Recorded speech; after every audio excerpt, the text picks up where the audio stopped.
ہم اکثر سنتے ہیں کہ اللہ تعالیٰ نے ساری کائنات رسول اللہ کے لیے بنائی ہے صلی اللہ علیہ وآلہ وسلم، لیکن سورۃ الجاثیہ میں اللہ نے فرمایا کہ زمین و آسمان جو کچھ ہے اس کے درمیان یہ سب تمہارے لیے مسخر کر دیا.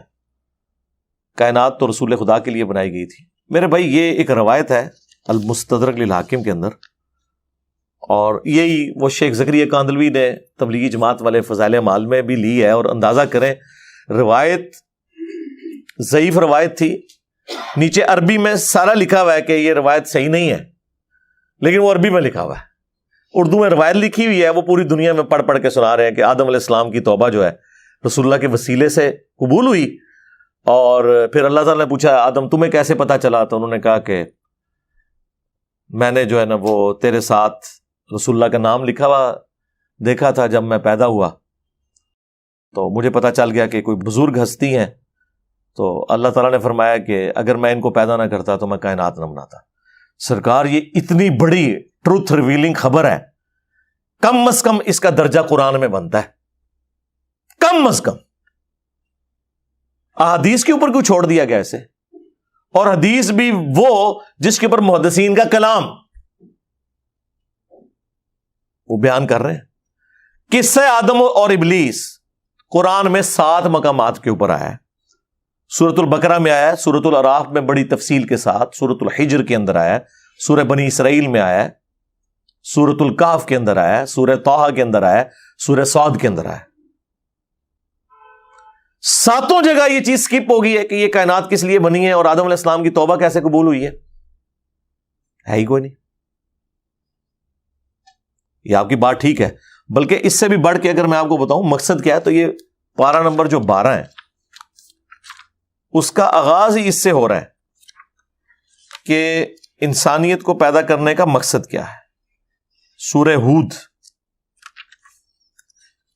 اعوذ باللہ من الشیطان الرجیم، بسم اللہ الرحمن الرحیم.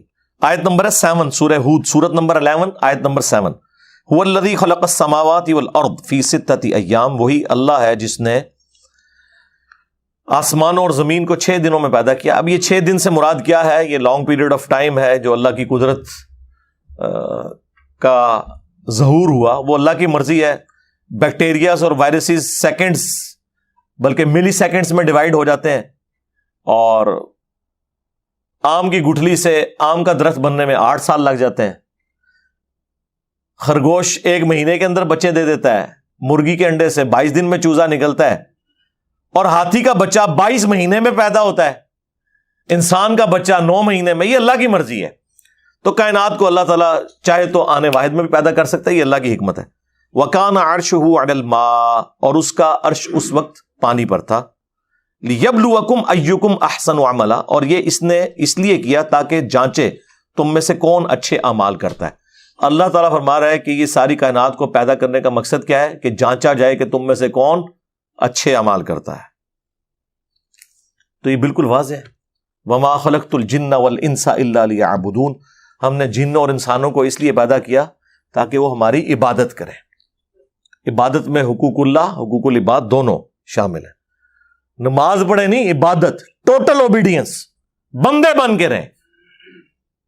تو قرآن بالکل اپنے اس میسج کے اندر واضح ہے کہ اللہ تعالیٰ نے یہ سارا کا سارا نظام کیوں کیا. ہاں یہ بات ٹھیک ہے، یہ ساری کائنات انسان کے لیے پیدا ہوئی اس حوالے سے کہ اللہ تعالیٰ نے انسانیت کی خدمت میں لگا دیا ان چیزوں کو.